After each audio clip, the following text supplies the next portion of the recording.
we get our first World War II shooter, because really every console has to have a World War II shooter. It's mandatory. Now, will Call of Duty 2 disappoint? Oh, hell no. Hell no. Here's our review. You are about to embark upon the great crusade toward which we have striven these many months. The eyes of the world are upon you. If you consider the original Medal of Honor to be the beginning of the game industry's obsession with World War II, gamers have been playing recreations of WWII for longer than the war actually lasted. Do we really want to storm Omaha Beach one more time? In the case of Call of Duty 2, yeah, damn right we do. As in the first game, Call of Duty 2 casts you in the roles of various infantrymen in 3 different nations' military forces.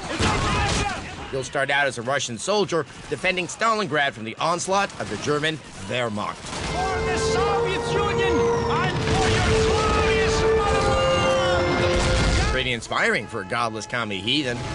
Then you move on to the British campaign against Rommel in the deserts of Africa. And finally do the D-Day thing with the U.S. Army Rangers. We've done a lot of this before in other games, but the difference in Call of Duty 2 is that it's never been done this well. The levels are more open, the action has far fewer scripted events, and your enemies are a lot smarter. These guys don't just sit there and wait for you to shoot them. Get complacent, and they'll advance on you, overrun positions, and take you out using any means necessary. And by any means necessary, I mean lots of grenades. The AI is so reactive that missions don't play the same way twice. Sure, your objectives are the same, be they clearing houses of enemy soldiers or searching the area for valuable intel on enemy positions. But it's fighting your way to those objectives and outsmarting a competent enemy force that makes Call of Duty 2 an intense, almost draining experience. While playing this with the surround sound cranked, you need a nap between levels. Your comrades constantly chatter during battle, but for once, it's not just filler. All the characters react to changes on the battlefield. If your buddy calls out about enemy activity, he's actually providing useful information. This changes the dynamic of the game, so you feel more like you're fighting as a group. Just don't get too attached to anyone.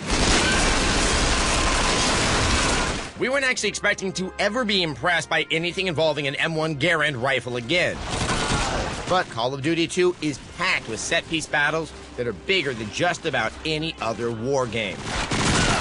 Control is exceptionally smooth and intuitive for a console FPS, to the point that you almost don't notice you're not using a mouse to pick off Jerry Scum through the scope of your telescopic death delivery device.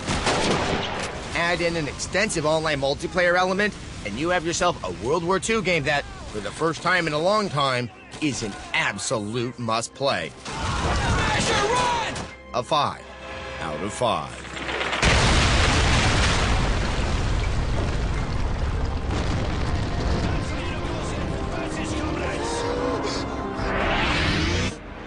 Well, there's no question Call of Duty 2 is one of the biggest standout games of this launch or almost any other launch. Yeah, it is.